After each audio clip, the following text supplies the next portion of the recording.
Bonjour à tous et bienvenue pour ce troisième podcast. Le dernier podcast remonte à longtemps, mais maintenant nous allons reprendre les podcasts audio, et ce de manière active. Le podcast d'aujourd'hui traitera de la question suivante. Pourquoi suis-je chrétien ? Pourquoi est-ce que je crois en Dieu ? Pourquoi est-ce que je ne suis pas athée ? Mais aussi pourquoi est-ce que je crois en Jésus-Christ ? Pourquoi est-ce que je crois au Dieu de la Bible ? Pourquoi est-ce que je ne suis pas musulman ou bouddhiste ou hindouiste ou pourquoi est-ce que je ne suis pas un adhérent à n'importe quelle autre religion ? Donc nous allons prendre en compte plusieurs points. Je vais me baser déjà sur la réalité historique de Jésus-Christ et m'appuyer sur des éléments d'histoire. Parce que je sais très bien que si je m'appuie juste sur des versets bibliques, étant donné que les sceptiques ou les athées qui m'écouteront ne croient pas forcément à la Bible, je vais d'abord parler d'éléments historiques. Et ensuite, après, je parlerai de mon expérience personnelle en tant que chrétien. Parce que j'estime que l'expérience vaut mieux que 50 discours. Donc, avant toute chose, je tiens à dire, je me considère comme chrétien, mais comme un chrétien biblique. L'église Emmanuel Paris est officiellement une église évangélique protestante, mais nous gardons un certain recul sur les dénominations. Les dénominations ont instauré des traditions qui ne sont pas forcément dans la Bible. Et beaucoup de personnes ont des malentendus sur la foi. Si les gens savaient vraiment qu'est-ce que la foi biblique comparée aux traditions des hommes, leur regard sur Dieu serait tout autre.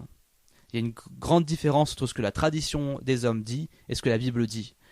Donc, je vais me baser un maximum sur des vérités bibliques aussi.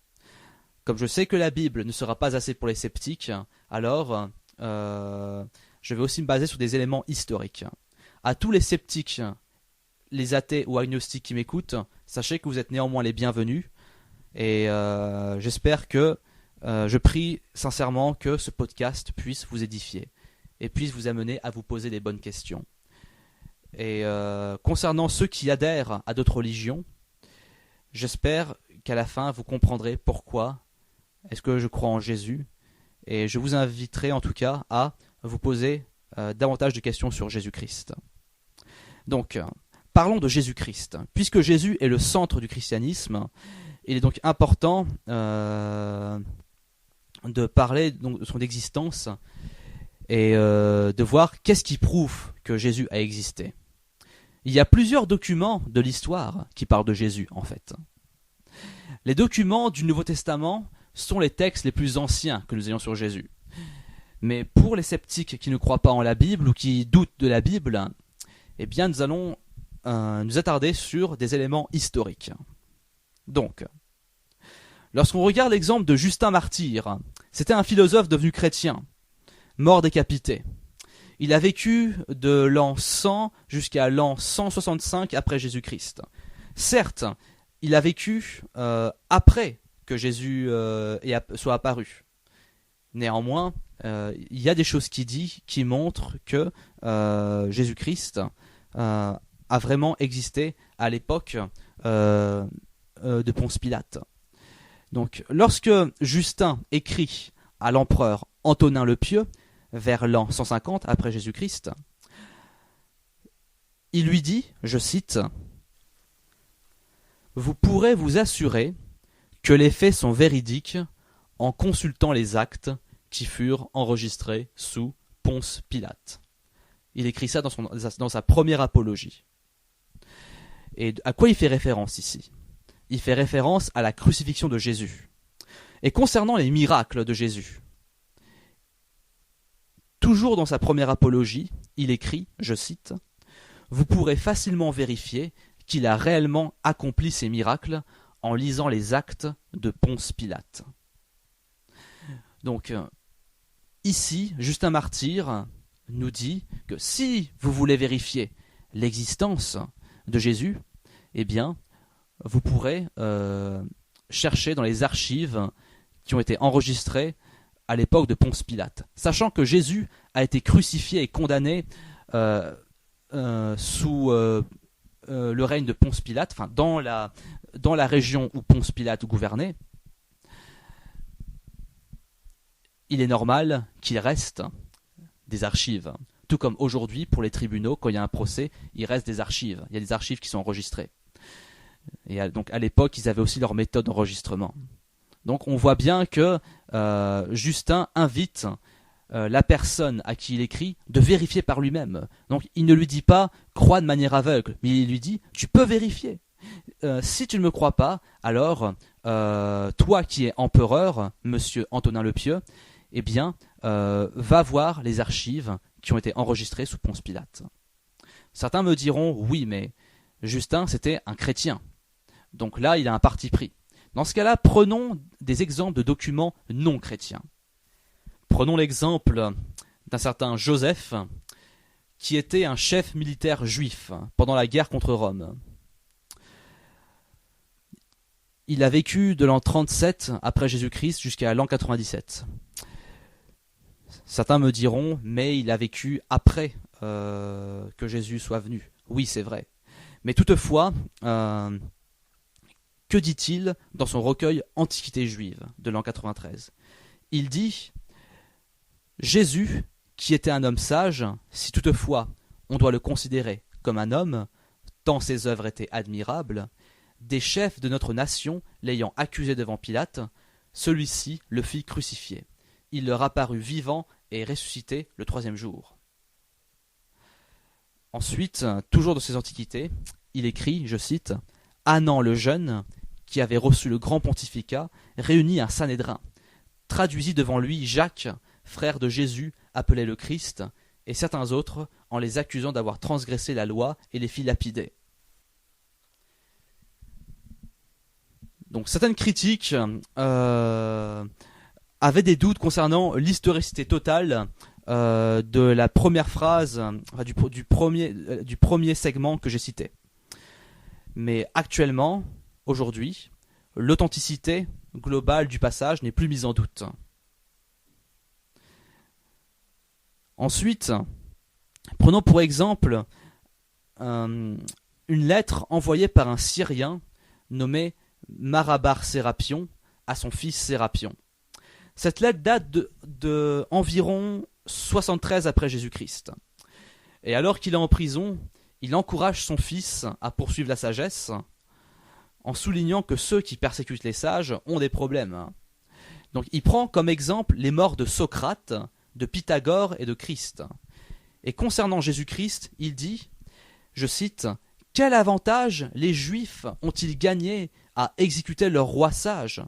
Leur royaume fut anéanti peu après. »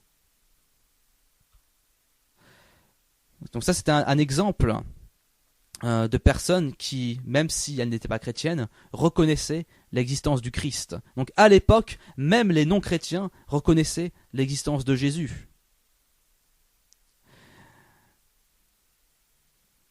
Donc alors certaines personnes vont demander pourquoi est-ce que si peu de documents historiques du 1er siècle ont été retrouvés ? Pourquoi ces documents restent en petit nombre ? Là, je n'ai cité que quelques-uns, il y en a encore d'autres, mais malgré tout, il ne reste pas beaucoup. Déjà, d'un point de vue historique et du point de vue romain, donc du point de vue de l'histoire romaine du 1er siècle, Jésus était considéré comme un personnage insignifiant. Aujourd'hui, on dit sans arrêt Jésus-Christ, Jésus-Christ, tout le monde en entend parler, mais pour la Rome de l'époque, Jésus, c'est quelqu'un qui agissait dans une province éloignée et qui n'était pas très aimé de l'Empire romain. De plus, Pilate était considéré comme un petit gouverneur. Donc, quand on lit les écrits de ceux qui enregistraient les événements du 1er siècle, on s'aperçoit aussi que ces gens s'intéressaient surtout aux événements politiques majeurs de leur époque. Et quand il s'agissait d'événements religieux, ils ne parlaient en général que de ceux qui avaient des répercussions sur les affaires nationales et internationales. Et ce qui se passait en Palestine au 1er siècle, ça ne correspondait donc pas à cela. D'autant plus que Jésus était surtout opposé aux religieux juifs de son époque. Il n'était pas opposé aux Romains. Donc du coup, les Romains n'avaient que peu d'intérêt pour Jésus. Ensuite, concernant les autres religions, même les autres religions ont des écrits qui datent de longtemps après le début de la dite religion. Par exemple, les écrits de Bouddha, qui auraient vécu au VIe siècle avant Jésus-Christ, n'ont été rédigés qu'après l'ère chrétienne. La première biographie de Bouddha date du 1er siècle après Jésus-Christ. Ensuite, la biographie de Mahomet, qui a vécu environ entre 570 et 632 après Jésus-Christ, n'a pas été écrite avant 767, soit plus de 130 ans après sa mort. Concernant Jésus, les archéologues et les historiens ont une meilleure documentation historique que pour les fondateurs de n'importe quelle autre religion de l'Antiquité. Donc quand même, ça accorde du crédit à Jésus. Pour ceux pour qui ce n'est pas assez, maintenant je vais passer à certains faits énoncés dans la Bible qui sont confirmés par la science. Donc, pourquoi est-ce que je veux parler de la Bible et de la science ?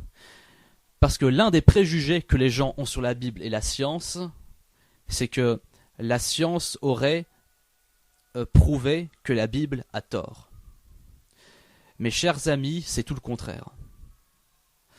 Ceci est un préjugé, un énorme préjugé. Le point de discorde le plus commun entre ce que la Bible dit et ce que la science dit, c'est par rapport à la création de la terre. La Bible dit dans Genèse chapitre 1 que la terre était créée en 6 jours et que Dieu s'est reposé le 7e jour. Il y a toute une symbolique là-dedans que je vais expliquer.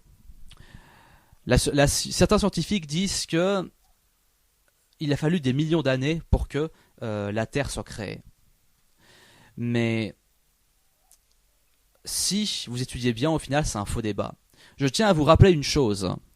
À l'époque où la Bible a été écrite, ou du moins la Genèse a été écrite, parce que la Bible contient plusieurs livres qui ont été écrits sur plusieurs générations, le terme million n'existait pas.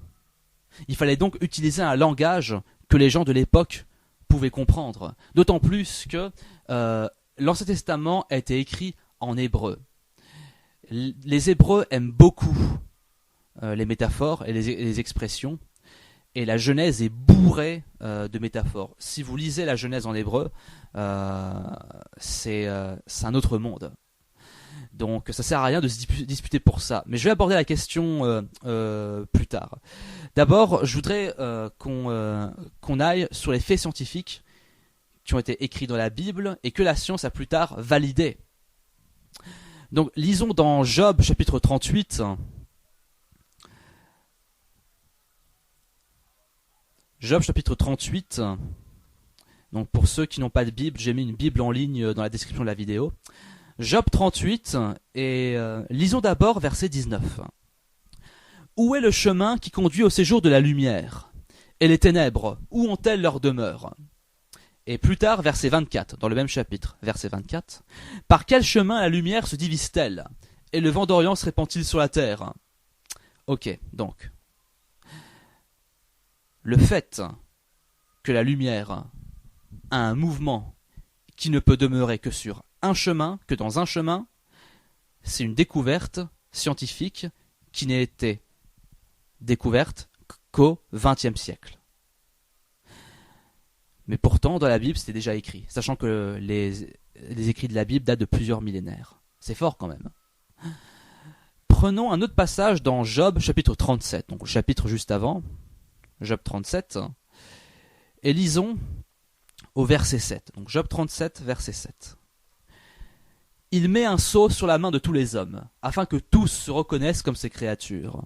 Donc il est question d'un sceau sur la main de tous les hommes qui leur permet de se distinguer. Mais qu'est-ce que c'est ? au 19e siècle, les gens ont compris qu'il s'agissait des empreintes digitales. Mais les empreintes digitales n'ont été découvertes qu'au 19e siècle. Donc, ça montre que la Bible, quand même, elle est vraiment inspirée par Dieu, pas n'importe qui. Bon, si c'est toujours pas assez pour vous, je vais encore en citer. Je pourrais citer plein de preuves scientifiques confirmées par la Bible, mais je vais m'attarder à quelques-unes, sinon on n'a pas fini. Lisons ensemble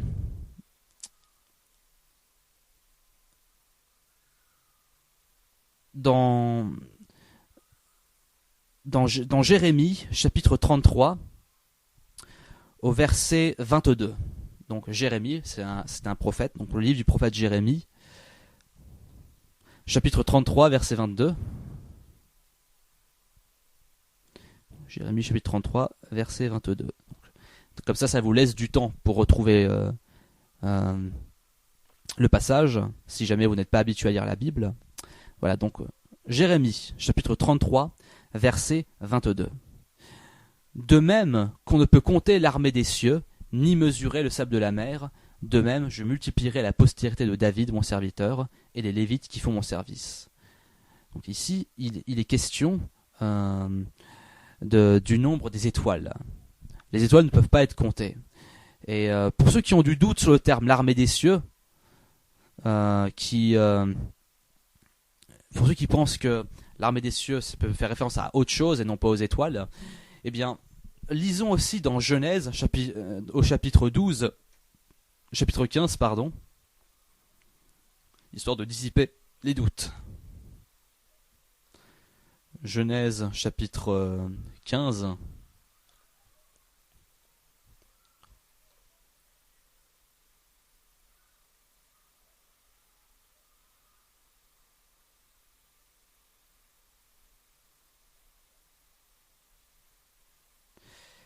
Donc je vous laisse du temps. Donc voilà, vous y êtes. Genèse chapitre 15,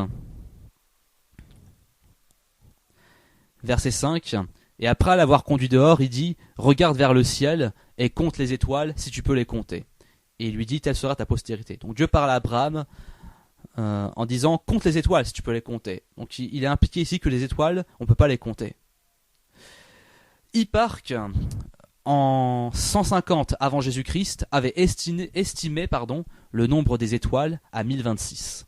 Ptolémée, à l'époque de Jésus, en comptait 1056, mais ce n'est qu'en 1610 que Galilée, armé d'un télescope, avait conclu que les étoiles, on ne peut pas les compter. Ensuite, concernant l'histoire des dinosaures, bon, c'est un autre point de débat. Donc déjà, concernant la création, concernant la création de la Genèse, dans la création qui est en 6 jours et 1 jour de repos,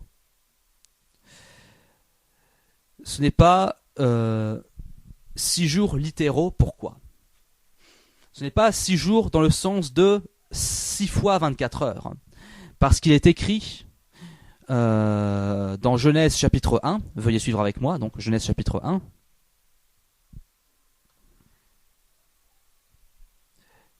Lisons au verset 16 jusqu'au verset 19. Dieu fit les 2 grands luminaires, le plus grand luminaire pour présider au jour, et le plus petit luminaire pour présider à la nuit. Il fit aussi les étoiles. Dieu les plaça dans l'étendue du ciel pour éclairer la terre, pour présider au jour et à la nuit, et pour séparer la lumière d'avec les ténèbres. Dieu vit que cela était bon. Ainsi, il y eut un soir, il y eut un matin, ce fut le 4e jour. Donc, des luminaires pour distinguer le jour et la nuit, donc le soleil et la lune, n'ont été créés qu'à partir du 4e jour. Alors certains vont me dire, oui, mais dans ce cas-là, ça veut dire qu'à partir du 4e jour, donc il se serait passé un court laps de temps. Eh bien, pas forcément. Pas forcément. Pourquoi ? Parce que la Bible dit aussi autre chose dans les épîtres de Pierre. Je voudrais qu'on lise dans les épîtres de Pierre, donc, dans 2 Pierre, plus précisément.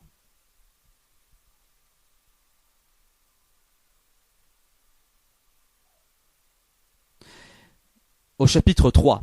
Donc 2 Pierre, chapitre 3. Et au verset 8. Mais il est une chose, bien-aimés, que vous ne devez pas ignorer. C'est que, devant le Seigneur, un jour est comme 1000 ans, et 1000 ans sont comme un jour.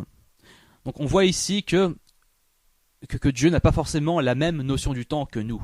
Alors ça ne veut pas dire que 6 jours de création, ça veut dire 6000 ans non plus, ça ne veut pas dire ça. C'est une expression. C'est une expression pour dire que le temps de Dieu n'est pas comme le nôtre. La Genèse a été écrite à une époque où les gens n'utilisaient pas le même système d'écriture. Ensuite, concernant le débat sur Adam et Ève, ça aussi c'est l'objet d'un podcast à part entière, ça. Mais je vais brièvement le citer. Donc, lorsque Dieu crée l'homme et la femme, qu'est-ce qu'il est dit? Lisons dans Genèse chapitre 1, verset 27. Dieu créa l'homme à son image. Il le créa à l'image de Dieu. Il créa l'homme et la femme. C'est pas marqué, il créa un homme et une femme. C'est marqué qu'il créa l'homme et la femme. Donc ce n'est pas la même chose. Si je veux vraiment jouer avec les mots, c'est différent que si c'était marqué, il a créé un homme et une femme. Il y a beaucoup de symbolisme. Alors concernant Adam et Ève, Adam est considéré par la Bible comme une sorte de représentant. Je voudrais qu'on lise dans 1 Corinthiens. Donc 1 Corinthiens au chapitre 15. Lisons dans 1 Corinthiens chapitre 15, verset 45. Jusqu'au verset 47. Donc du verset 45 à 47. C'est pourquoi il est écrit, le premier homme, Adam, devint une âme vivante. Le dernier Adam est devenu un esprit vivifiant. Mais ce qui est spirituel n'est pas le premier, c'est ce qui est animal, ce qui est spirituel vient ensuite. Le premier homme, tiré de la terre, est terrestre, le second homme est du ciel. Donc, dans ce passage, Paul compare Adam et Christ. Vous pouvez aussi voir un passage parlant de la relation entre Adam et Jésus dans Romains chapitre 5. On ne va pas lire ce passage parce qu'il est assez long, mais vous pouvez lire chez vous dans Romains chapitre 5. Il est question d'une comparaison entre Adam et Jésus. Donc il est écrit que le Christ est le second homme du ciel. Le second homme, pourquoi? Pourtant il y a eu beaucoup d'autres hommes entre Adam et Jésus. Oui, mais Jésus, il est celui qui établit un ordre nouveau. Adam est donc plus à compter comme un représentant de l'humanité à l'époque de la création, plutôt que le seul homme de l'époque. En effet, je voudrais qu'on lise dans Genèse au chapitre 4 concernant l'histoire de Caïn et Abel. Ou plutôt, lorsque Caïn a tué Abel, qu'est-ce qui lui arrive? Caïn dit quelque chose de très intéressant. Genèse chapitre 4 au verset 14. Voici, tu me chasses aujourd'hui de cette terre. Je serai caché loin de ta face, je serai errant et vagabond sur la terre, et quiconque me trouvera me tuera.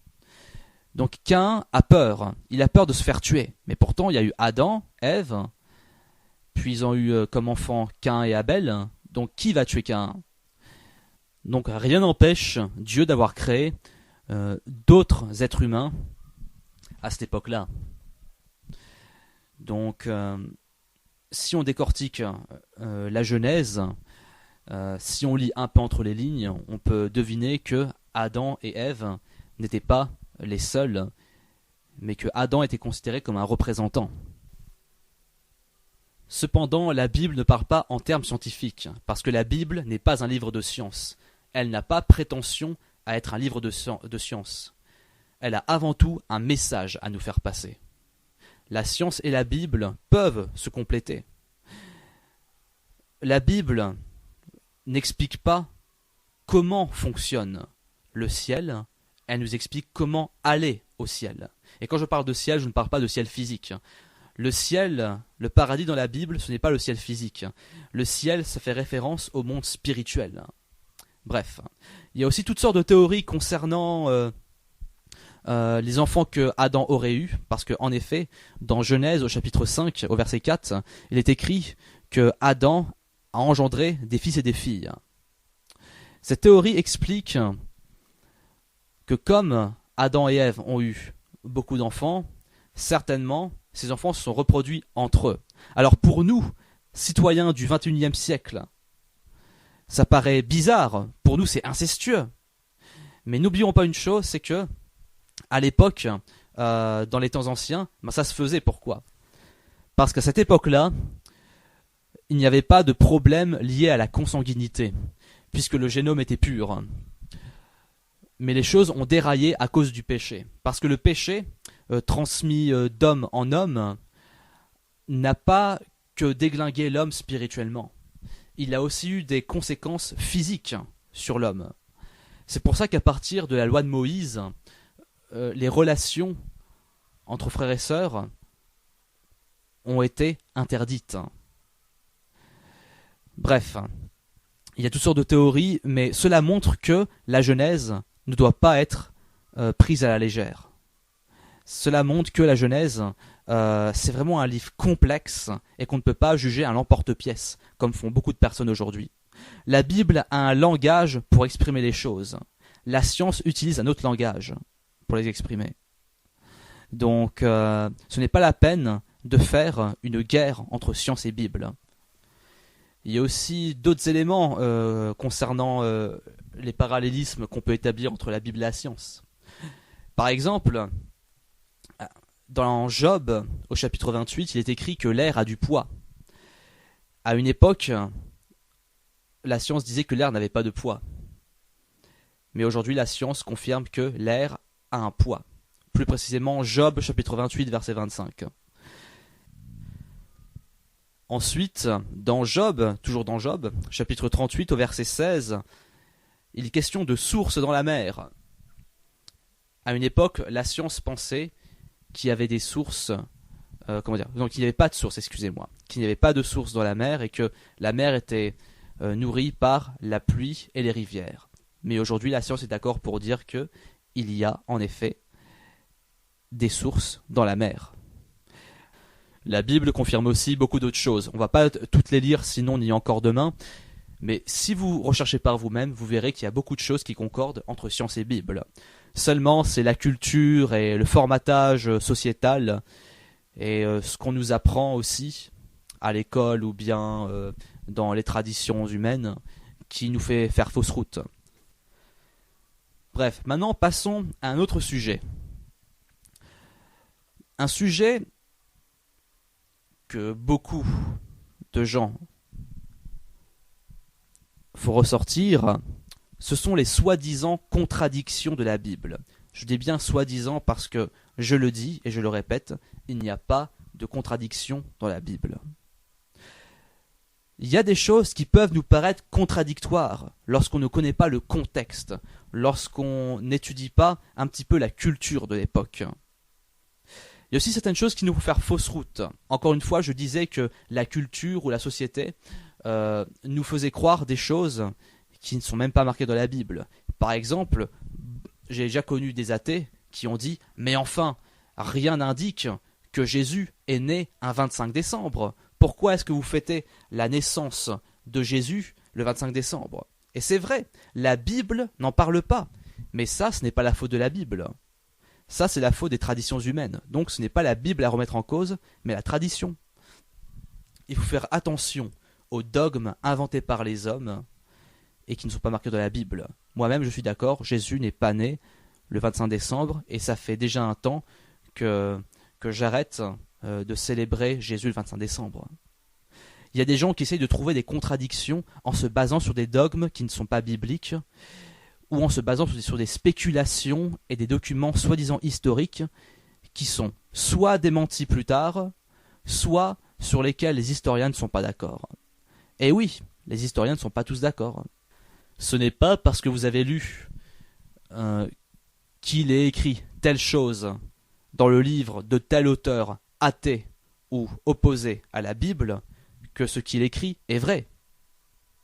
L'éloquence n'est pas gage de vérité.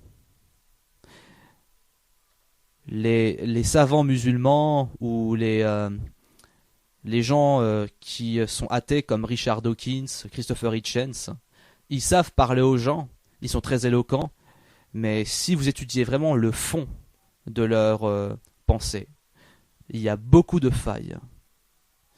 Il y a beaucoup de failles. Donc faites très attention. Peut-être qu'un jour, je parlerai plus longuement d'eux. Mais je viens déjà de parler de la science et de la Bible.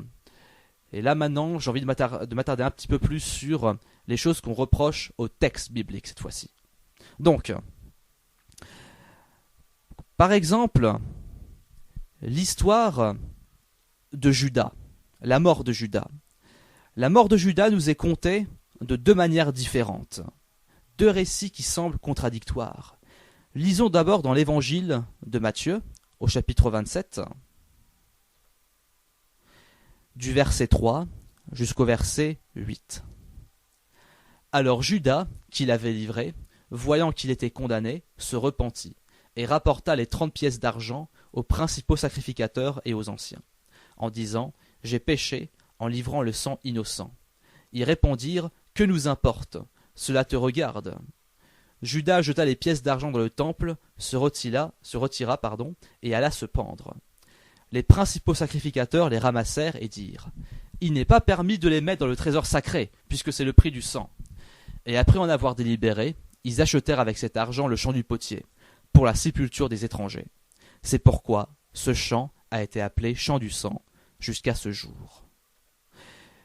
Ensuite, lisons dans Actes des Apôtres, chapitre 1. Et lisons les versets 18 et 19. Cet homme, ayant acquis un champ avec le salaire du crime, est tombé, s'est rompu par le milieu du corps, et toutes ses entrailles se sont répandues. La chose a été si connue de tous les habitants de Jérusalem que ce champ a été appelé dans leur langue Akeldama, c'est-à-dire champ du sang. Donc, les gens vont se poser une question. Pourquoi est-ce que Judas semble avoir deux récits de mort différentes? Pourquoi est-ce que dans Matthieu il est écrit qu'il s'est pendu? Et pourquoi est-ce qu'il est écrit dans Actes qu'il est tombé et que ses entrailles se sont répandues? Quand on regarde cette histoire, il faut aussi un peu connaître comment le corps humain fonctionne. Et ben, c'est très simple. Tout simplement, lorsque donc Judas s'est pendu, et son corps a dû rester plusieurs jours. Et lorsqu'une personne est pendue, lorsque cette personne est morte, ses organes internes se disloquent. Donc en fonction de comment la personne tombe, après la pendaison, eh bien, si la personne tombe dans une certaine position, eh bien, il se peut que le ventre s'ouvre parce que les organes internes se sont disloqués. Ensuite, il y en a certains qui vont dire que dans Matthieu 27, il est écrit que ce sont les sacrificateurs qui ont acheté le champ du potier, plus tard appelé champ du sang, alors que dans Actes, il est écrit que c'est Judas qui s'est acquis ce champ. Mais c'est une manière de parler, c'est une expression. C'est marqué, donc je relis dans chapitre 1, verset 18 de Actes, que Judas s'est acquis un champ avec le salaire du crime. Donc, il se l'est acquis indirectement. C'est-à-dire que Judas paye les conséquences de son péché. Donc Judas avait reçu 30 pièces d'argent pour trahir Jésus, mais en voyant Jésus condamné, il regrette, il a du remords, et il jette les pièces dans le temple. Donc il va ensuite se pendre. Donc les pièces qui revenaient à Judas ont été utilisées pour acheter ce champ. Donc c'est passé indirectement. C'est une expression. Donc ce n'est pas une contradiction. On va prendre une autre histoire. Concernant la naissance de Jésus. il y a deux généalogies. Dans l'évangile de Matthieu, il y a une généalogie qui va jusqu'à Abraham. Mais dans l'évangile de Luc, la généalogie remonte jusqu'à Adam. Et ces deux généalogies semblent différentes. Donc, est-ce qu'il y a contradiction ? Non, tout simplement. L'une est la généalogie légale et l'autre est la généalogie biologique, tout simplement. Donc, il y a d'abord la généalogie de Joseph et la généalogie de Marie. Ensuite, toujours concernant la naissance de Jésus, l'évangile de Luc dit que Jésus est né sous le recensement de Quirinius. Une autre contradiction qui revient souvent, enfin une pseudo-contradiction devrais-je dire, c'est par exemple les critiques faites par rapport à certaines dates mentionnées pour différents événements concernant les tribus du Nord, donc Israël, et les tribus du Sud appelées Juda, donc dans l'Ancien Testament. Beaucoup de personnes ont dit que les dates mentionnées dans l'Ancien Testament concernant les tribus du Nord et les tribus du Sud pour différents événements ne correspondaient pas du tout. La réponse est très simple. C'est tout simplement que chaque royaume avait son propre calendrier. Les royaumes de l'époque n'avaient pas le même calendrier, tout simplement. Donc ce n'est pas une question de contradiction, c'est une question de manque de culture ou de manque de connaissances. Ensuite, il y a plusieurs critiques émises envers les auteurs des évangiles de Matthieu et Luc. Donc des critiques émises envers Matthieu et Luc, auteurs de leurs évangiles respectifs. Et ces critiques concernent le contexte historique et politique de la naissance du Christ. Donc Matthieu dit que Jésus est né au temps du roi Hérode. Et plusieurs historiens déterminent la mort de Hérode en mars de l'an -4. Donc Jésus serait né vers à peu près -5 ou -6. Mais l'évangile de Luc dit que Jésus est né sous le recensement de Quirinius, et un certain Flavius Joseph a déterminé le recensement comme étant arrivé en l'an 6 après l'ère chrétienne. Mais c'est une erreur. Les gens qui font cette critique en disant qu'il y a une contradiction, que Jésus ne peut pas être né en -5 et que le recensement s'est passé en l'an 6, ces gens ne se basent pas sur de bonnes sources parce que les historiens sont unanimes pour dire que le début de l'ère chrétienne a été mal daté par le moine Denis le Petit, qui s'est en effet trompé sur les calculs. Mais les historiens ne sont pas unanimes sur la date du recensement des enfants. Donc la date exacte, on ne la connaît pas. Le fait que l'ère chrétienne a été mal datée, ce n'est pas la faute de la Bible. La Bible ne donne pas de date. Elle dit uniquement que ça a eu lieu à l'époque du roi Hérode sous le recensement de Quirinius, mais les historiens ne savent pas quelle est la date du recensement. Il n'y a pas de date vraiment déterminée. Il y a des spéculations, mais rien de vraiment déterminé. Donc, on ne peut pas dire qu'il y ait une contradiction non plus. Maintenant, passons à un autre point. Il y a des gens qui pensent que Jésus est une copie d'autres mythes, notamment une copie du dieu égyptien Horus. Ces gens pensent aussi qu'il y a beaucoup d'autres choses dans la Bible qui sont des copies d'autres mythes. Il y a des gens qui pensent que la Bible se base sur les écrits sumériens, ou encore que Jésus est une copie d'autres dieux du folklore païen, comme Osiris, Dionysus, Adonis, Attis, Mithras. Il y a aussi une comparaison faite entre Jésus et Horus. Mais on va démystifier ça. Le fait que Jésus ait été pris pour une copie d'anciens mythes, notamment Horus en Égypte, c'est le cas sur lequel je vais m'attarder. Ça vient d'écrits de théologiens allemands libéraux du 19e siècle. Donc il disait que Jésus n'était rien d'autre qu'une copie de dieu de la fertilité de différentes légendes comme Tammuz en Mésopotamie, Adonis en Syrie, Attis en Asie mineure et Horus en Égypte. Mais à cette époque-là, aucun de ces livres n'était pris au sérieux. Et lorsque les scribes et spécialistes académiques contemporains ont fait des recherches dessus, eh bien, il s'est trouvé que les sources étaient totalement infondées.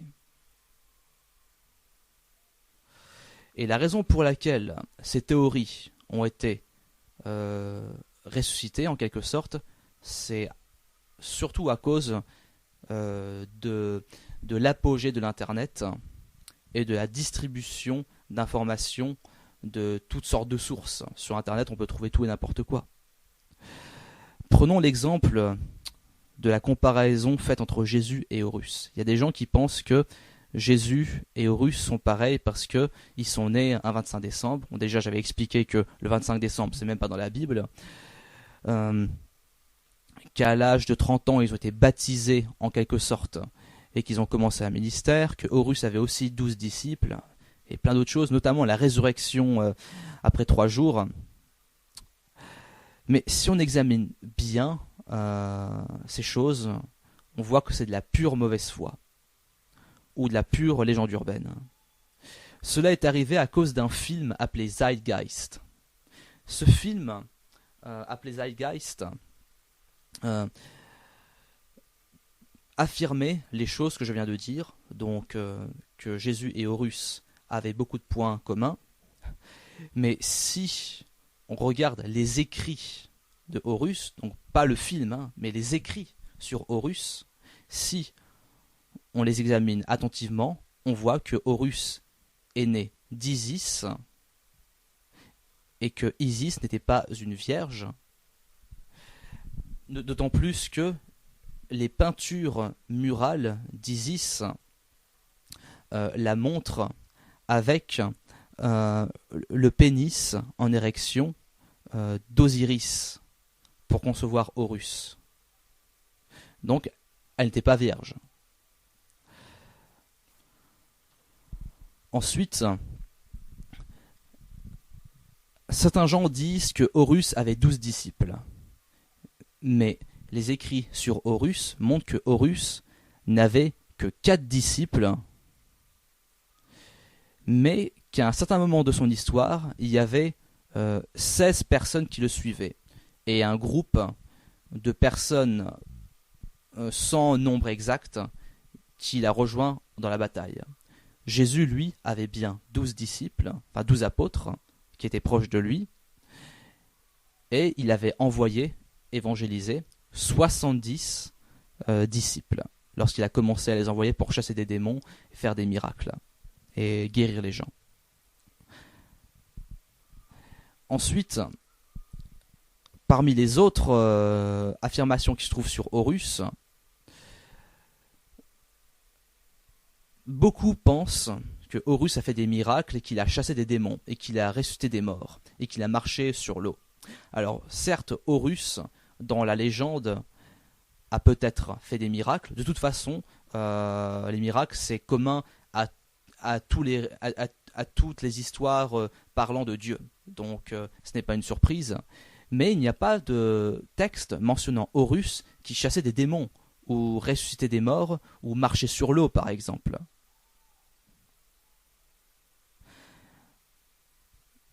Concernant la mort et la résurrection, le point culminant du christianisme, le point culminant de l'histoire de Jésus, c'est sa crucifixion et sa résurrection.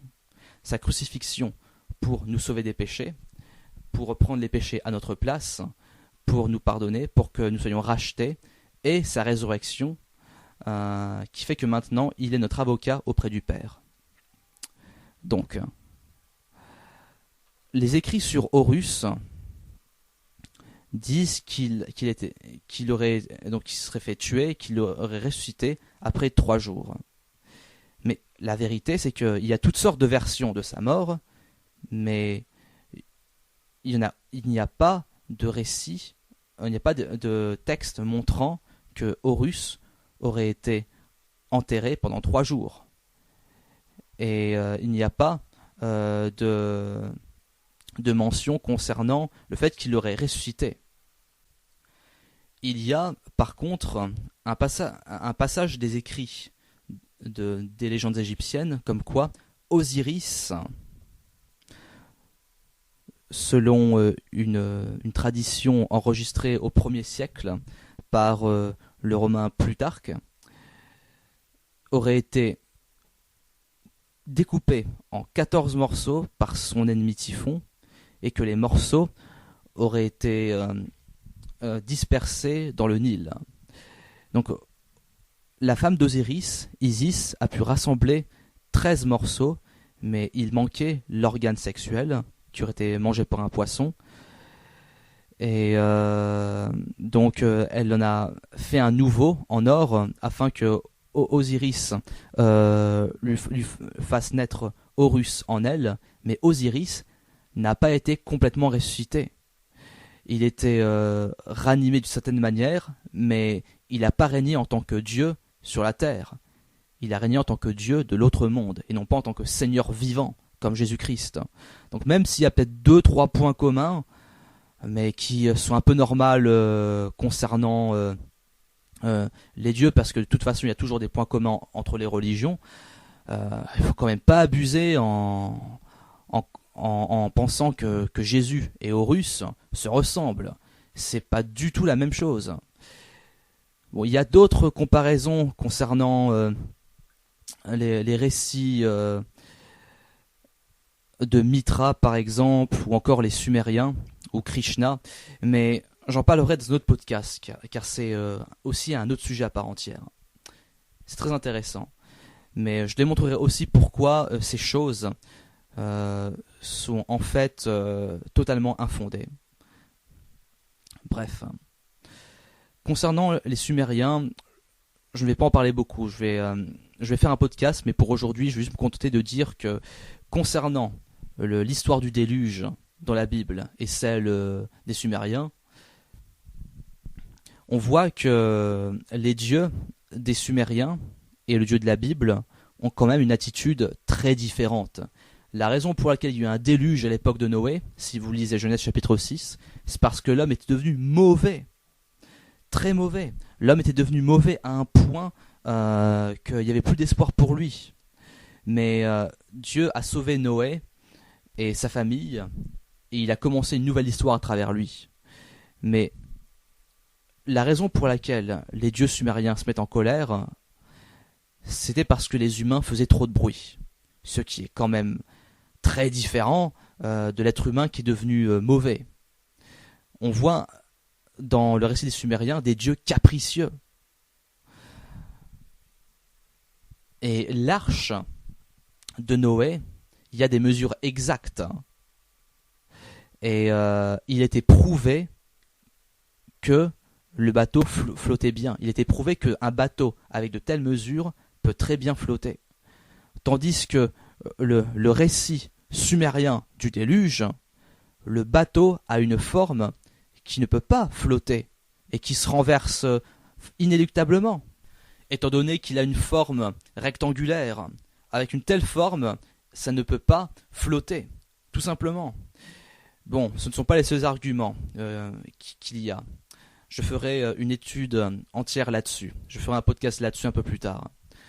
Parce que si je dois énumérer toutes les raisons pour lesquelles je ne crois pas au récit sumérien, eh bien, il va falloir passer des heures et des heures. Et puis bon, vous non plus, vous n'avez pas de temps, n'est-ce pas? Donc, enfin, concernant la résurrection de Jésus-Christ. Concernant la résurrection, il y a plusieurs points à prendre en compte avant d'arriver à une conclusion. Premier point, la résurrection a été prêchée dans la même ville où Jésus avait été enterré peu de temps avant. Les disciples de Jésus ne sont pas allés à un endroit obscur où personne n'avait entendu parler de Jésus, donc ils auraient pas bien pu faire croire en un Jésus ressuscité bien que mort dans d'autres villes. Non, ils ont prêché Jésus ressuscité dans la ville où il s'est fait tuer. S'ils ne croyaient pas en leur message, dans ce cas-là, ils n'auraient pas prêché à Jérusalem. Ils seraient partis. Ils auraient été ailleurs où personne n'avait entendu parler de Jésus. Et ils auraient profité du manque de renseignements des autres personnes. Non. Si Jésus était encore dans la tombe, dans ce cas-là, les gens auraient pu vérifier. Si les disciples avaient commencé à prêcher Jésus ressuscité, mais que le corps de Jésus était encore dans la tombe, dans ce cas-là, personne ne les aurait crus. Donc, à cette époque-là, dès que les disciples ont commencé à prêcher, il ne se passait pas un jour sans parler de la résurrection. Et le tombeau était en effet vide. Ensuite, même les Juifs qui étaient contre le christianisme admettent que la tombe était vide. Dans Matthieu 28, les Juifs ont pensé que les disciples allaient voler le corps. Donc d'un côté, ça montre qu'ils ne niaient pas le fait que la tombe était vide. Pourquoi est-ce important ? Souvenez-vous que les leaders juifs étaient opposés au christianisme. Ils étaient très hostiles. En reconnaissant la tombe vide, ils admettaient la réalité d'un fait qui n'était pas en leur faveur. Pourquoi admettraient-ils que la tombe était vide, à moins que les preuves étaient trop fortes pour être niées ? Il s'agit d'une preuve qui, bizarrement, vient d'une source hostile.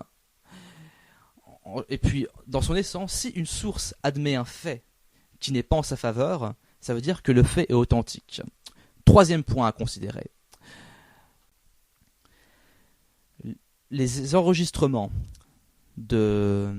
les écrits de l'évangile de Marc se basent sur une source dont l'origine s'est trouvée dans les 7 années qui ont suivi l'événement de la résurrection.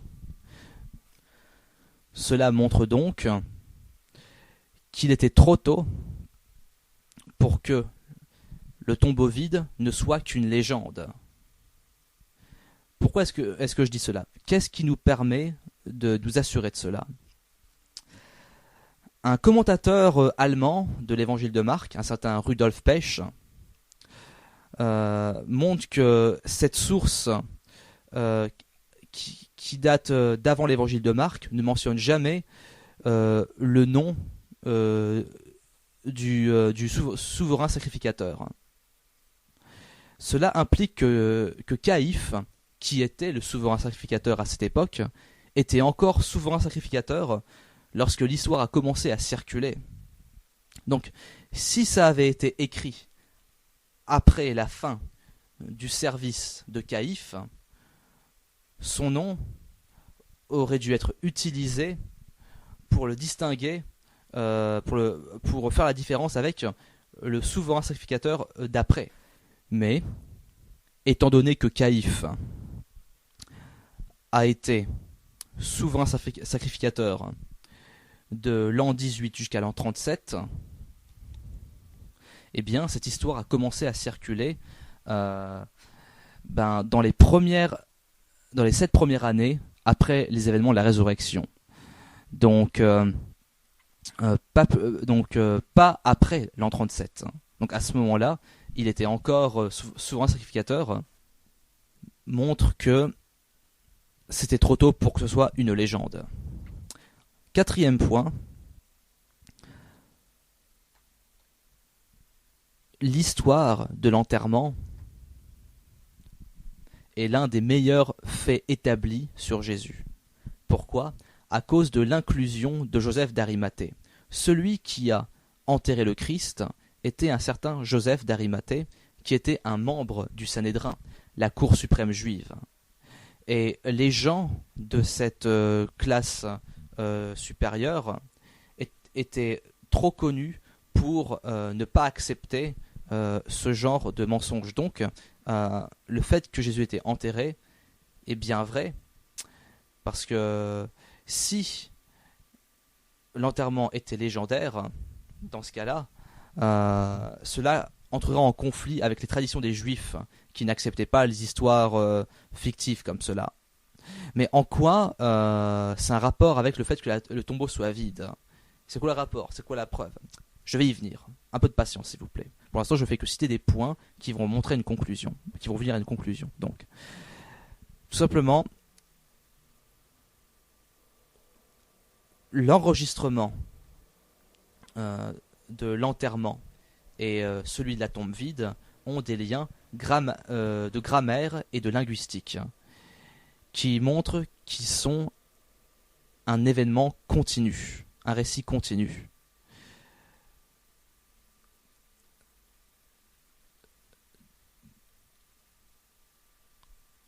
Donc si la tombe n'avait pas été vide, il aurait été évident d'aller voir la tombe et ensuite de faire passer les disciples pour des menteurs ou des fous.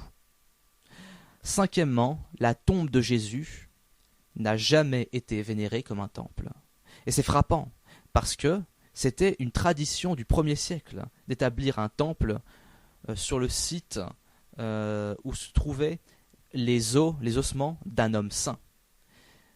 Il y avait au moins 50 endroits de ce style à l'époque de Jésus.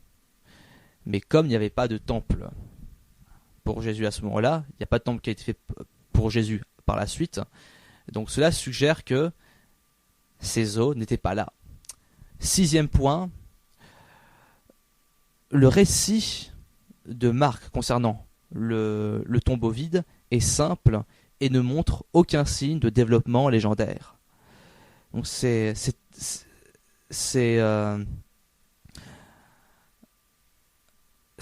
très apparent si on compare avec le soi-disant évangile de Pierre, un faux évangile qui est apparu aux alentours de l'an 125. La légende dans l'évangile de Pierre montre des leaders juifs, des gardes romains et beaucoup de personnes de la campagne qui sont rassemblées pour regarder la résurrection.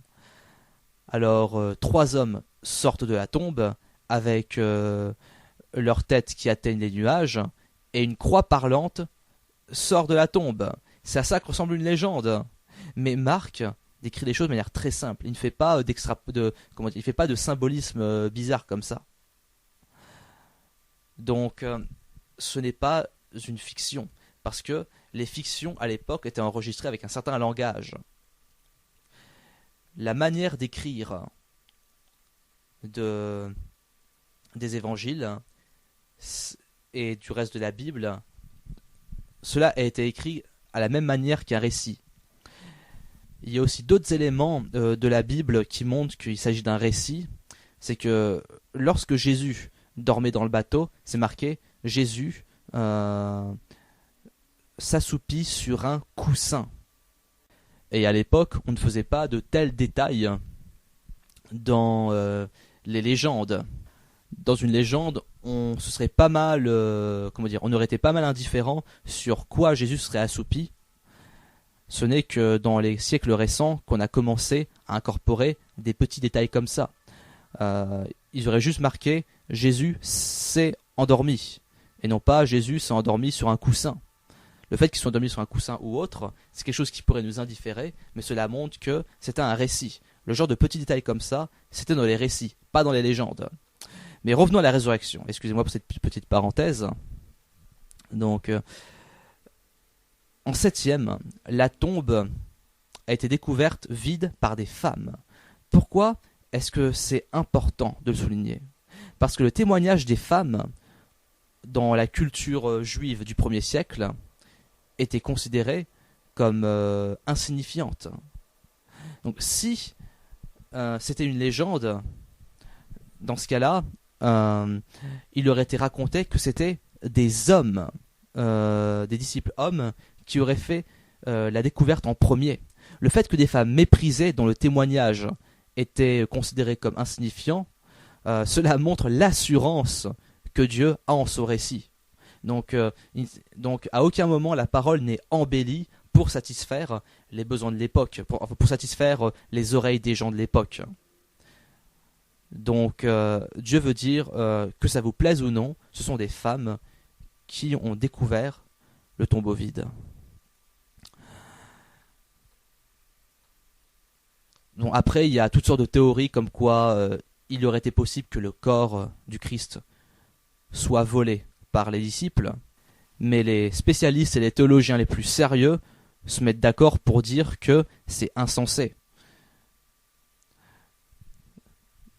En fait, les Juifs et les Romains n'avaient aucune motivation pour voler le corps. Ils voulaient supprimer le christianisme, pas l'encourager. Ils ne voulaient pas encourager le christianisme en fournissant un tombeau vide. Et concernant les disciples, à cause de leur foi, ont prêché dans différents pays au point d'accepter de se faire battre, persécuter et tuer à cause de leur foi. Pourquoi est-ce qu'ils auraient été jusque-là pour un mensonge délibéré? Ça n'a pas de sens. Ça n'a pas de sens du tout. Donc, la résurrection de Jésus n'est pas que la meilleure explication pour le fait que le tombeau soit vide, mais c'est la seule explication qui existe. Donc, pour conclure sur ce point-là, il n'y a pas de raison pour les Juifs ou les Romains de voler le corps du Christ. Les Romains, ils s'en fichaient royalement, tandis que les Juifs, ils ne voulaient pas encourager la rumeur d'un Messie qui serait ressuscité. De même, il n'y a pas de raison pour les disciples d'avoir volé le corps et de choisir de mentir, étant donné que ils ont quand même été jusqu'à se faire persécuter et mourir pour ce en quoi ils croyaient.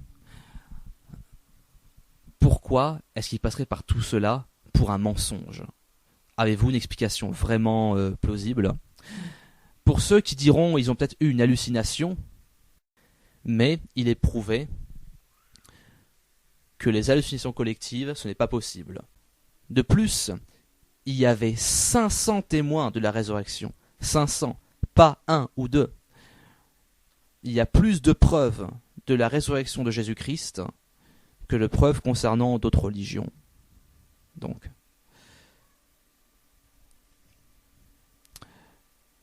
l'islam, par exemple, essaie de faire croire que Jésus n'a pas été crucifié, mais qu'il était remplacé. Et donc, ils font croire cela à partir d'un homme, donc Mahomet, dans une caverne. Quel témoignage est le plus plausible? Celui de 500 témoins ou celui d'une personne? D'autant plus que l'islam dit que la parole de Dieu ne peut pas être falsifiée. Et que l'islam croit aussi que les évangiles sont vrais. Certains musulmans vont vous dire la Bible était falsifiée. J'aimerais leur demander par quand et par qui. Parce que c'est très facile de dire que c'était falsifié. Mais qui l'aurait fait? Qui? Répondez-moi, qui? Je n'ai toujours pas entendu parler de vrais arguments concernant cela. Et certaines personnes disent que l'islam et le christianisme sont semblables. Non, ils ne sont pas semblables. Et pour s'en rendre compte, il suffit de faire quelque chose de très simple. Prendre son temps pour lire. Même s'il y a quelques points communs, comme n'importe quelle religion, celui qui suit l'enseignement de Jésus à la lettre et celui qui suit les enseignements de l'islam à la lettre, leur style de vie sera super différent. Alors oui, je sais que la plupart des musulmans, chez nos voisins, dans un immeuble et autres, ne sont pas forcément des extrémistes. Oui, il y en a plusieurs qui sont gentils, qui sont sympathiques, mais ils ne connaissent pas leur propre livre. Parce que le Coran fait bel et bien l'apologie du meurtre pour ceux qui n'obéissent pas à Allah. Il suffit de lire. Mais je ferai un autre podcast sur l'islam plus tard. L'islam n'offre aucune assurance du salut. Mais la Bible, si. Elle en offre une, à travers Jésus-Christ. Et comme l'islam est venu après, pourquoi est-ce que Dieu déciderait de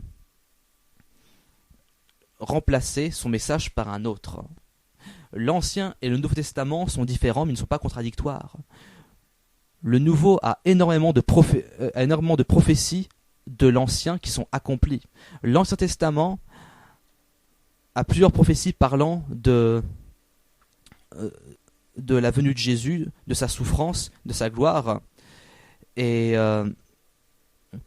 on voit donc que Jésus n'est pas venu au hasard, qu'il y avait un plan derrière. Par exemple, le psaume 22 parle de la crucifixion au verset 16 ou 17 selon les traductions. Il y a un petit décalage en fonction de certaines traductions dans les psaumes, mais bref, il est écrit à la fin de ce verset, « Ils ont percé mes mains et mes pieds ». Et ce genre de châtiment n'existait pas à l'époque. La crucifixion n'existait pas. Plus tard dans le chapitre, il est dit, il se partage mes vêtements, il tire au sort ma tunique. C'est exactement ce qui s'est passé.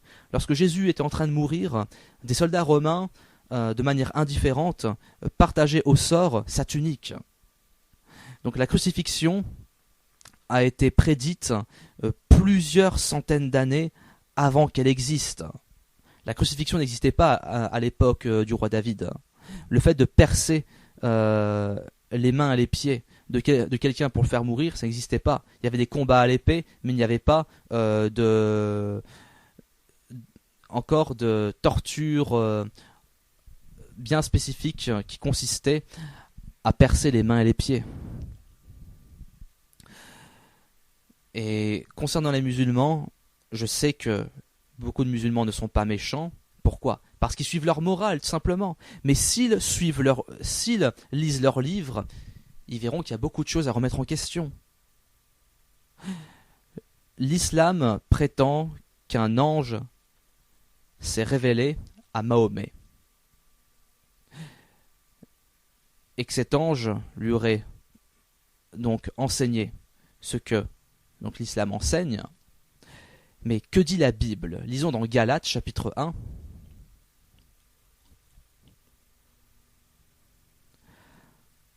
Au verset 8 et au verset 9. Mais quand un ange du ciel annoncerait un autre évangile que celui que nous vous avons prêché, qu'il soit anathème. Nous l'avons dit précédemment, et je le répète à cette heure, si quelqu'un vous annonce un autre évangile que celui que vous avez reçu, qu'il soit anathème. Donc même si c'est un ange qui vient proclamer un message, si le message n'est pas biblique, eh bien cet ange ne fait pas la bonne chose.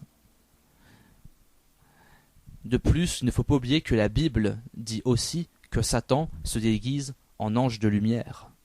C'est écrit dans 2 Corinthiens, au chapitre 11, au verset 14.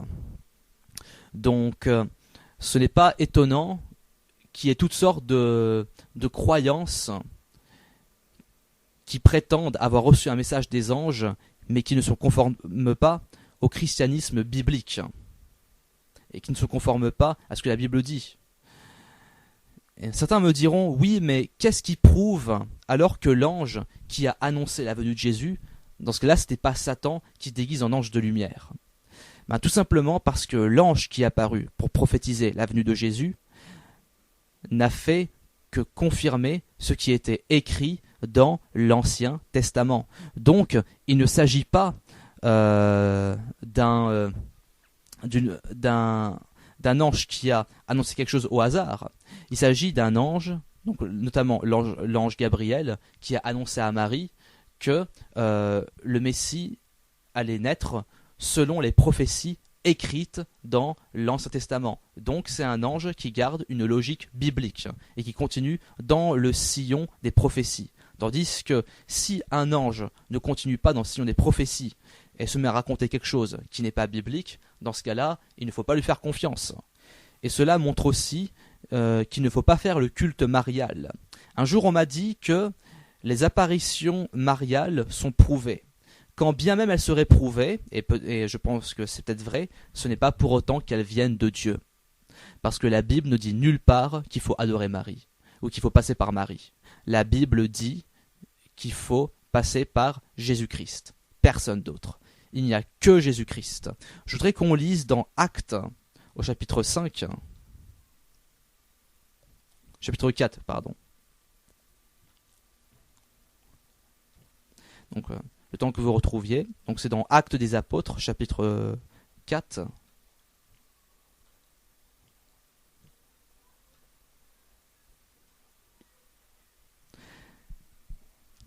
Et lorsque Pierre parle de Jésus, il dit au verset 11 et 12, « Jésus est la pierre rejetée par vous qui bâtissez, et qui est devenue la principale de l'angle.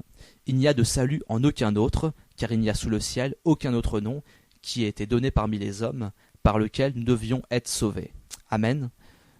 Donc dans ce passage, il est écrit qu'il n'y a de salut en aucun autre que Jésus. Pas en Marie, pas dans les saints, mais uniquement en Jésus-Christ. Marie, même si elle est bénie d'entre toutes les femmes parce qu'elle a enfanté Jésus, néanmoins, c'était une humaine. D'autant plus qu'après la naissance de Jésus, elle est plutôt mise en retrait. Il n'y a rien dans la Bible qui montre que Marie ait accompli la rédemption. Ce n'est pas biblique. Il ne faut pas ajouter des choses qui ne sont pas dans la Bible. Ce n'est pas biblique, point barre. Marie était une humaine, comme tout le monde. Marie n'est plus vierge, puisque après Jésus, elle a eu d'autres enfants, notamment Jacques et Jude, qui sont des frères de Jésus, dans la chair, parce que Jésus est bien Dieu incarné. Donc la chair, c'est physique, mais l'esprit est bien celui de Dieu. Donc, il faut faire très attention à ce que la tradition dit et à ce que la Bible dit. Enfin, je voudrais parler d'un dernier point concernant l'islam. Beaucoup de musulmans disent que le prophète Mahomet a été prophétisé dans la Bible. Et il y a 3 passages principaux qui sont cités. On va les décortiquer. Si on lit dans Deutéronome, chapitre 18, versets 15 à 22, il est question d'un prophète que Dieu élèvera, un prophète que Dieu va susciter, un prophète semblable à Moïse. Dans ce passage, Moïse avertit du danger des faux prophètes. Et il ne dit pas que ce sera n'importe quel prophète, il dit qu'il y aura un prophète bien spécial qui sera semblable à Moïse. Donc certains musulmans disent qu'il s'agit de Mahomet, mais c'est totalement faux, je suis désolé. La Bible dit clairement qu'il s'agit de Jésus-Christ. Il en est question dans Actes chapitre 7 au verset 37, où Étienne, en reprenant les paroles de Moïse, montre qu'il s'agit de Jésus. De même, dans l'évangile de Jean, au chapitre 1, dans les versets 43 à 45, Philippe va voir Nathanaël, au verset 45, excusez-moi, et dit à Nathanaël, en parlant de Jésus, « Nous avons trouvé celui dont il était question dans la loi de Moïse. » Le deuxième passage qui est utilisé comme argument, c'est le Cantique des Cantiques, au verset 16, où il est question d'un bien-aimé. Il est décrit plus précisément « Son palais n'est que douceur, et toute sa personne est pleine de charme. Tel est mon bien-aimé, tel est mon ami, fille de Jérusalem. » Le mot « charme », utilisé en version hébraïque, donc dans le texte hébraïque, est « makamadim ». Je ne sais pas si je prononce bien, excusez-moi. Il s'agit de la forme plurielle du mot makamad, qui veut dire quelque chose de charmant, de désirable. Et même si le nom Mohammed a pour racine le mot makamad, eh bien ce verset ne fait pas référence à Mohammed, Mahomet, d'autant plus que le mot utilisé est au pluriel. Donc ce n'est pas le nom d'une personne, c'est un adjectif pluriel dans la version hébraïque. Enfin, dans Jean chapitre 16, dans les versets 5 à 11, vous pourrez lire chez vous, Jésus parle du consolateur à venir. De quel consolateur est-il question ? Il dit dans Jean chapitre 16, verset 13, qu'il s'agit de l'esprit de vérité.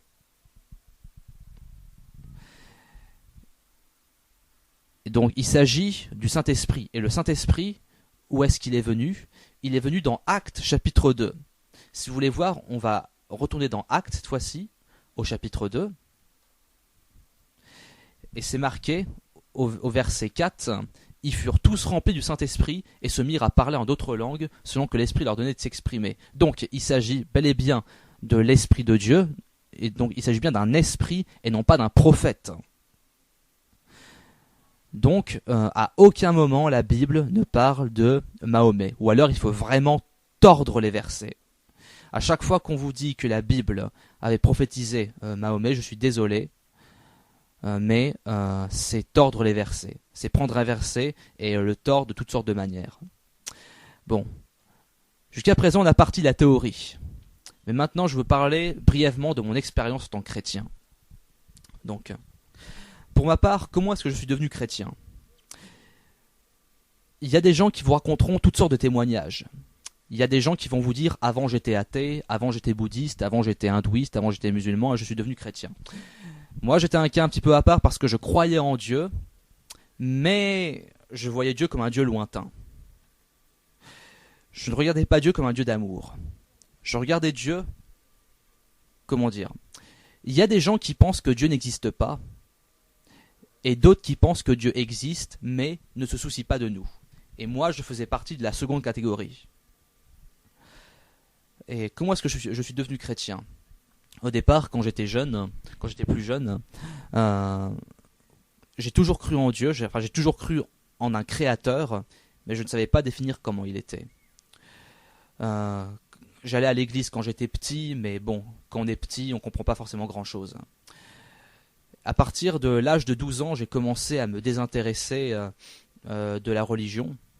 Comme beaucoup de jeunes, de toute façon, en général, quand on arrive dans l'adolescence, on commence à se désintéresser de la religion traditionnelle.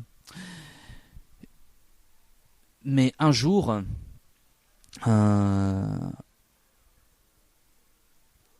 au collège, quand j'étais encore au collège en 4e, je ne sais pas pourquoi, j'ai accepté d'aller dans une convention chrétienne.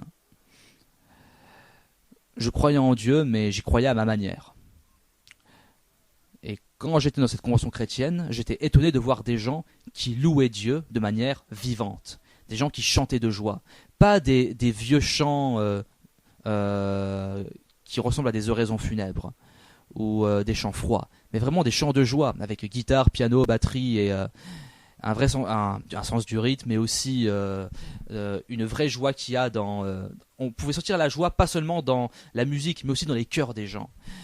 Quand je me rappelle de comment les gens étaient à ce moment-là, ils avaient tous quelque chose de chaleureux, quelque chose que je n'arrive pas à décrire aujourd'hui, mais que j'arrive à ressentir en tout cas.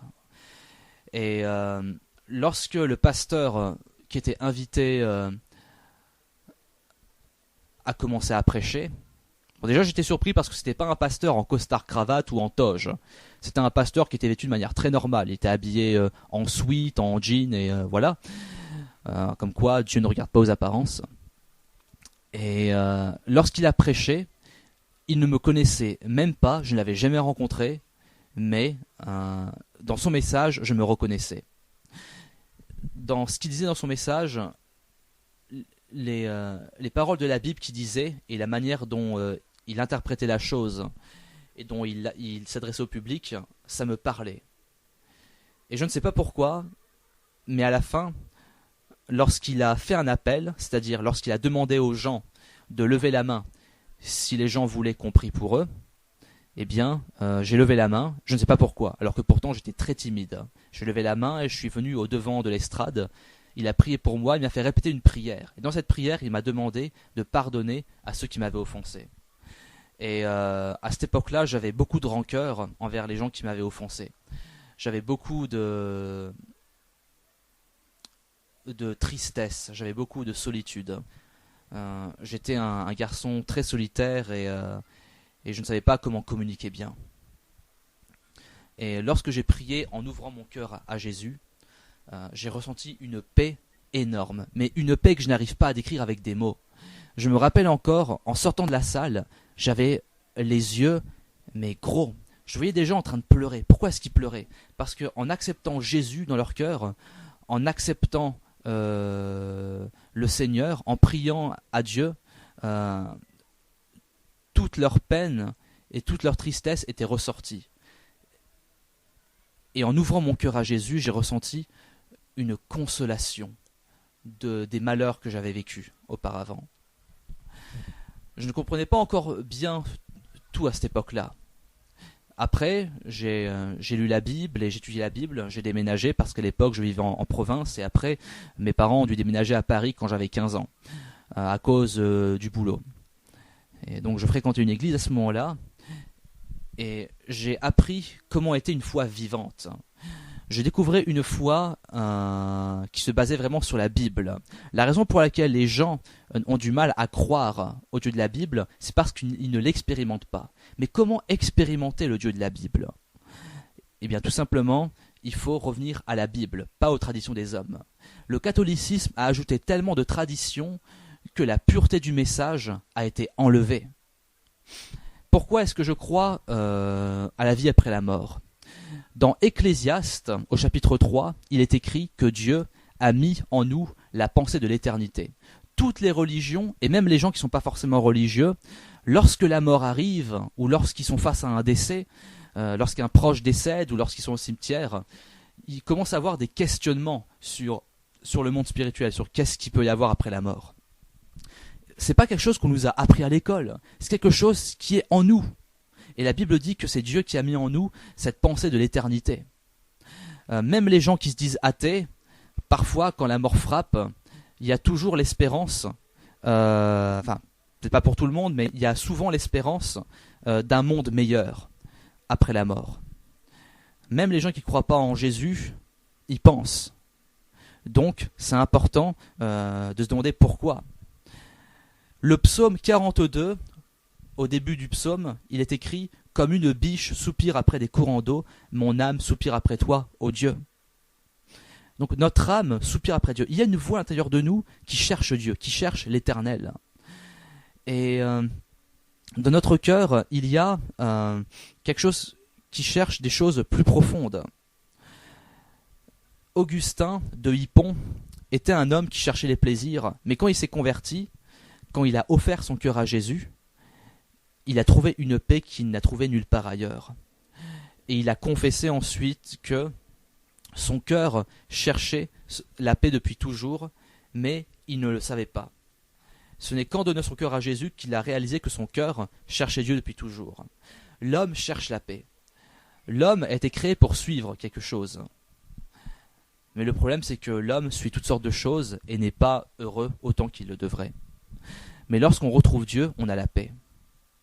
Lorsque j'ai demandé pardon à Dieu pour mes péchés, parce qu'on a tous péché, lorsque j'ai demandé pardon à mes péchés pour Dieu, lorsque j'ai demandé pardon à Dieu pour mes péchés, et que je lui ai dit Seigneur, je t'accepte comme mon Sauveur et Seigneur, sa paix est rentrée en moi, une paix concrète, une paix qui dépasse l'entendement, une paix qui est inexprimable. C'est quelque chose qu'il faut expérimenter. Et depuis, à force de prier et à force de lire la parole, eh bien, cette paix s'est développée. Pourquoi est-ce que les gens prient mais n'arrivent pas à avoir cette paix? Parce qu'il y a beaucoup de choses qui sont obstacles entre nous et Dieu. Il y a beaucoup de choses qui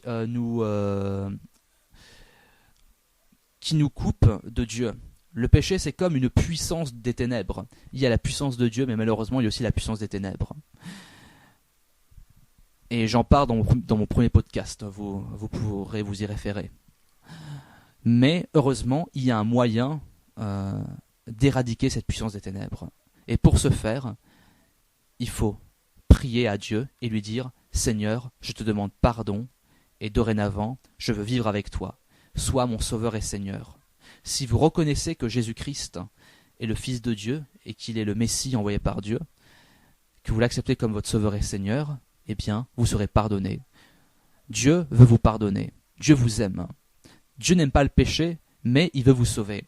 Dieu ne veut pas que le péché reste, mais en même temps, Dieu sait que l'homme est imparfait. Alors comment faire pour être pardonné? Je voudrais qu'on lise dans Romains chapitre 3,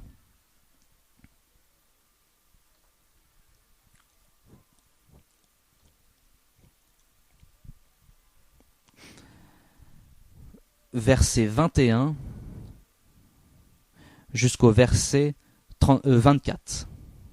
Mais maintenant, sans la loi est manifestée la justice de Dieu, à laquelle rendent témoignage la loi et les prophètes. Justice de Dieu par la foi en Jésus-Christ, pour tous ceux qui croient. Il n'y a point de distinction, car tous sont péchés et sont privés de la gloire de Dieu. Et ils sont gratuitement justifiés par sa grâce, par le moyen de la rédemption qui est en Jésus-Christ. Donc, tout le monde a péché. On a tous fait de mauvaises actions. Des petits péchés ou des grands péchés, on a tous péché. Et tous les péchés, qu'ils soient petits ou grands, nous séparent de Dieu. Mais, heureusement, Jésus-Christ a payé le prix à notre place. Vous savez, à un tribunal, soit vous devez payer votre dette, soit quelqu'un la paye à votre place. Or, le péché était comme une dette impossible à payer. C'était comme une dette de plusieurs millions. Mais, heureusement, Jésus a payé la dette du péché à notre place. Donc maintenant, nous sommes pardonnés lorsque nous acceptons le sacrifice de Jésus-Christ. N'est-ce pas un grand amour? Parce que Jésus vous aime, c'est pour ça qu'il a donné sa vie à votre place, pour que vous ne soyez pas condamnés. C'est un salut qui vous est offert gratuitement. Vous n'avez pas besoin de payer. Je sais qu'on est en France et qu'on vit dans un pays où on paye beaucoup, mais le salut est gratuit. Parce que personne ne peut se payer le salut. Les gens croient se payer le salut avec leurs bonnes actions, mais même si on fait de bonnes actions, il y a encore des péchés qui hantent nos cœurs et nos consciences. Alors pour être libéré de cela, eh bien il faut venir à Jésus. Et lorsque vous demanderez pardon à Dieu, non seulement il effacera vos péchés, mais en plus, il vous considérera comme son enfant. Et même si après vous faites d'autres erreurs, eh bien vous pourrez vous relever. Dieu vous relèvera, il ne vous abandonnera pas, parce que Dieu sait qu'on est imparfait. Mais ce qu'il veut, c'est juste qu'on accepte Jésus-Christ et qu'on vive avec lui. Donc, je vous souhaite, en tout cas, d'ouvrir votre cœur à Jésus-Christ. Et si vous êtes encore réticent, je vous souhaite de vous poser les bonnes questions. Donc, soyez bénis et à bientôt pour un prochain podcast. Que Dieu vous bénisse.